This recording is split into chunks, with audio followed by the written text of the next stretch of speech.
अब अपने पास मैंने आपको वैसे पहले करवा दिया 13.2 में जो अपने को चाहिए। एक तो सब्ट्रैक्शन का चाहिए था वो मैंने बता दिया, और 13.1 में मैंने आपको एडिशन के रूल्स भी बता दिए थे। और अब अपने पास जो है दो सदिशों का गुणनफल, यानी कि अपने को प्रोडक्ट निकालना है टू वेक्टर्स का, और इस प्रोडक्ट का नाम है अदिश गुणनफल। यानी कि दोबारा से मैं बोल रही हूँ, दो सदिशों का अदिश गुणनफल, scalar product of two vectors.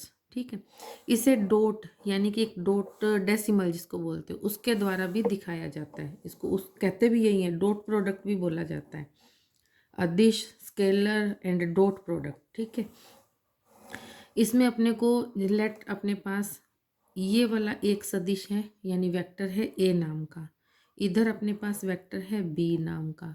तो इनके बीच में हम सपोज करते हैं कि थीटा नाम का एक एंगल बन रहा है।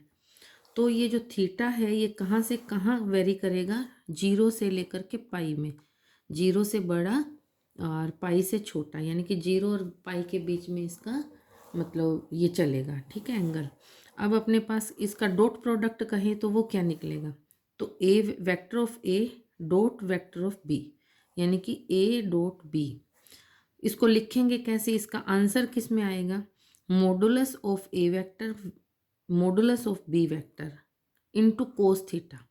अब थीटा का मान कितना निकलेगा ये अपने को मतलब ये इस उस पर डिपेंड करता है कि थीटा की वैल्यू कितनी है, तभी कोस थीटा की वैल्यू निकलेगी। ठीक है, अब इसके लिए हमारे पास 6 यानी कि 6 पॉइंट्स बनते हैं, हमारे पास 6 पोजीशंस बनती हैं। कैसे, फर्स्ट पोजीशन में इसको थोड़ा ध्यान से करना क्योंकि इसी के ऊपर ही अपनी 13.2 बेस्ड है। ठीक है, अब ए और बी वेक्टर जो हैं अगर वो समदिश यानी कि ए की दिशा में है, यानी कि समांतर पैरेलल चल रहे हैं। अब खुद ही सोचो, अगर पैरेलल चल रहे हैं, दो लाइन अगर पैरेलल है तो उनके बीच में एंगल तो हो ही नहीं सकता ना। मैंने इधर बताने की भी कोशिश की है कि अगर अपने पास ए वेक्टर है और बी वेक्टर दोनों पैरेलल चल रहे हैं तो जब वो भिड़े ही नहीं है, लाइंस भिड़ी नहीं है, तो एंगल तो बना ही नहीं, इट मीन्स थीटा जीरो हो गया।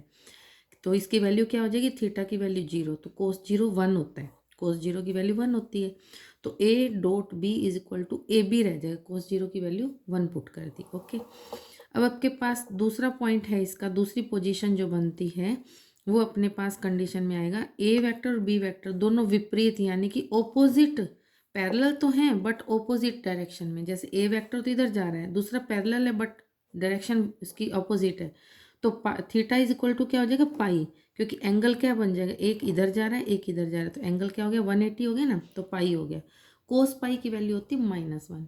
ठीक है, तो अपने पास क्या बन जाएगा, a dot b is equal to modulus of a into modulus of b cos pi. Cos pi की वैल्यू -1 पुट करेंगे तो minus modulus of a and modulus of b बन जाएगा। ठीक है, अब थर्ड कंडीशन में क्या होएगा, ए और बी जो हैं वो सेम है यानी समपाती हैं, ओवरलैप्ड है वो एक दूसरे पे।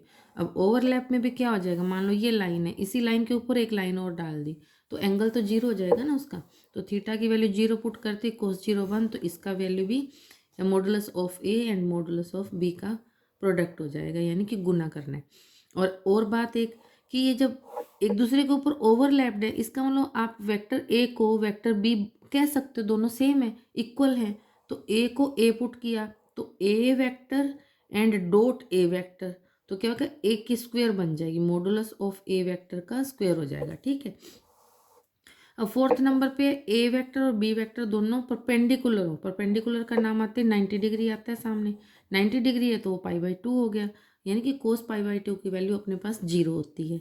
तो ये क्या आ जाएगा, a dot b is equal to zero. ये मोस्ट इंपॉर्टेंट क्वेश्चन, मतलब ये फार्मूला बनता है आपका ये वाला कि a dot b is equal to अगर जीरो हो तो वो अपना क्या हो जाता है, परपेंडिकुलर शो हो जाते हैं दोनों वेक्टर। ठीक है, अब फिफ्थ वाला क्या है, आई जे एंड के, यानी कि जो यूनिट वेक्टर आपके हैं वो ओ एक्स ओ वाई और ओ जेड को रिप्रेजेंट करते हैं। वो कहते हैं कि इन लंब दिशाओं में एकांक सदिश हैं, यूनिट वेक्टर हैं, इकाई सदिश जिसको बोला जाएगा। तो ये I dot I, J dot J and के डॉट के, इनकी वैल्यू वन होती है, यानी कि बाकी जो इसकी वैल्यू रखोगे आप वो क्या आई डॉट जे आ जाए, शायद आपको दिखाई नहीं पड़ा, ये I dot I, J dot J and के डॉट के, इन सब की वैल्यू वन होती है। जैसे सपोज करो आपने कोई आई प्लस जे प्लस के dot I 2j plus 1k या समथिंग 4k, कुछ भी लिख लो आप, ठीक है। ऊपर कैप लगाना मत भूलना, ठीक है। मैं एक बार छोड़ भी दूँ तो मेरे कोई फ़र्क नहीं पड़ेगा, बट आप छोड़ोगे तो आपके मार्क्स कट जाएंगे। इसका अगर अपने प्रोडक्ट निकालते हैं, डॉट लगाया मैंने बीच में, तो आई डॉट आई आएगा, जे डॉट जे भी एक टर्म में आएगा और के डॉट के की टर्म भी आएगी, ठीक है। तो उन सब की वैल्यू 1 होती है, लेकिन इसके अलावा भी तो वैल्यूज आएंगी, अपने मल्टीप्लाई करेंगे। कौन कौन सी? आई का जे से मल्टीप्लाई, जे का के से, के का आई से, के का जे से, इस तरीके के भी तो आएंगे। वो सारी टर्म्स आपकी जीरो हो जाएंगी। स्केलर प्रोडक्ट में ये वाली सारी जो टर्म्स होती हैं वो सारी जीरो हो जाती हैं। उसकी जो एक ही जैसे ये यूनिट वेक्टर आपस में जो मल्टीप्लाई करते हैं, डॉट प्रोडक्ट करते हैं, वो 1 होते हैं। ये ध्यान रखना, ये इंपॉर्टेंट चीज़ है, ध्यान रख के चलना, ठीक है। इसके बाद है कि अपने पास स्केलर मल्टीप्लाई के कुछ जो इम्पोर्टेंट नियम है अपने पास क्या है। ए वेक्टर अपनों ने लेट कर लिया a1i plus a2j plus a3k, and b vector को ले लिया b1i plus b2j plus b3k। अब वो आपस में अगर परपेंडिकुलर है तो जीरो आ जाएगा, तो इनका प्रोडक्ट क्या बन जाएगा? a1 b1 plus a2 b2 plus a3 b3 equal to zero. क्यों? खुद ही सोचो जरा। आई का आई से मैंने क्या बताया? 1 होता है, तो a1 b1 प्लस जे का जे के साथ a2 b2 प्लस के का के के साथ a3 b3, ठीक है। और वो तो 1 हो गई, इसलिए ये चीज़ें बच गई। बाकी जितना भी क्योंकि टर्म्स तो इसकी 9 बनेंगी ना, 9 में से 3 तो अपने पास हैं, बाकी 6 जो होंगी वो जीरो हो जाएंगी, ठीक है। इस बात का ध्यान रखना। ये 3 तो अपने को मिली, वो तो अपनी हो गई 1 से मल्टीप्लाई करके ये हो गया। बाकी जितनी भी टर्म्स होंगी इसकी 6, वो जीरो हो जाएंगी, ठीक है। अब अपने पास है कि अगर पैरेलल हो तो क्या होगा? परपेंडिकुलर का मैंने बता दिया आपको कि a1 b1 plus a2 b2 plus a3 b3 equal to zero होगा, ठीक है। अब परपेंडिकुलर क्या पैरेलल हो तो क्या होगा? a1/b1 is equal to a2/b2 is equal to a3/b3। ये आपके नियम रहेंगे। आपको ध्यान हो, आपने 10th क्लास में भी इस तरीके के नियम पढ़े थे, वो दो इक्वेशंस के बीच में होते थे, ठीक है। लेकिन ये थोड़े वेक्टर के बीच में है। अब इनके ऊपर नियम और कौन से लगते हैं? क्रम विनिमयता का। क्रम विनिमयता का मतलब इसमें क्रम का कुछ फर्क नहीं पड़ता, चाहे तो आप a डॉट बी निकालो चाहे b डॉट ए निकालो, आंसर सेम आएगा, ठीक है। इसके बाद है सेकंड इसमें कि अपने को अगर कोई अलग से अपने को स्केलर कोई अपने को चीज़ दी हुई है, मतलब कोई भी अपने को संख्या दे रखी है, उसके साथ हमारे पास एक वेक्टर, उसका डॉट प्रोडक्ट अदर वेक्टर के साथ फाइंड करना है।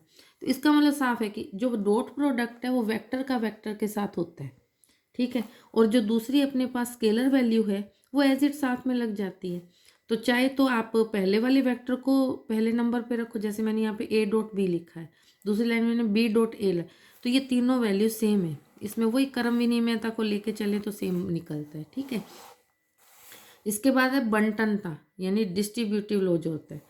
तो अब इसमें क्या है कि ए वेक्टर डॉट बी प्लस सी, तो ये किसके साथ करेगा? ए डॉट बी आएगा, फिर प्लस ए डॉट सी आएगा। अपनों ने A dot B plus C निकाला, तो ए dot B plus A dot C, जैसे सिंपल ब्रैकेट खोलते हैं, लेकिन ध्यान रखना कि डॉट प्रोडक्ट चल रहा है, ठीक है। तो ये आपका नियम यहाँ पे पूरा हो गया।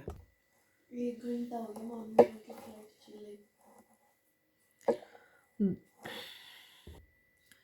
अब है अपने पास दो सदिशों के मध्य कोण फाइंड करना, यानी कि दो वेक्टर्स हों उनके बीच का जो अपने को एंगल है वो कैसे फाइंड करना है। तो उसी डॉट प्रोडक्ट को लेके चलो जो लास्ट वीडियो में मैंने आपको बताया था।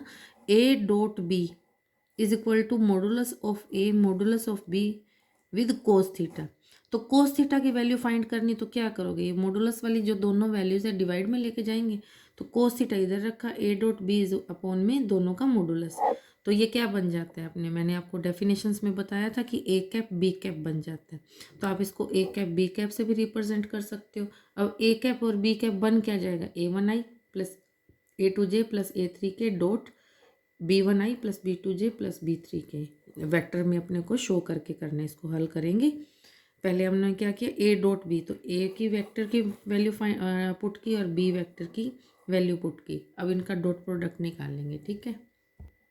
तो ये अपने पास ए डॉट बी आ जाएगा, A1 B1 plus A2 B2 plus A3 B3, क्योंकि आई डॉट आई 1 होता है, जे डॉट जे 1 होता है, के डॉट के 1 होता है। बाकी सारी जितनी भी टर्म्स हैं 6 बचेंगी वो सारी 0 हो जाएंगी। ठीक है, तो modulus of A1 square plus A2 square plus A3 square, और एज इट B का मॉडुलस क्या फाइंड करोगे, B1 square plus B2 square plus B3 square, दोनों के ऊपर अलग अलग रूट लगा हुआ है।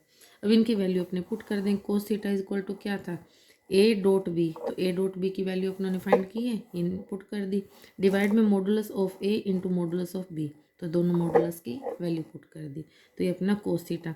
और फिर इसी पे फिर वही बात लागू होती है कि अगर अपने पास परपेंडिकुलर फाइंड करना है तो ए डॉट बी 0 होता है, ए डॉट बी की वैल्यू पुट की, इक्वल 0 पुट कर दिया।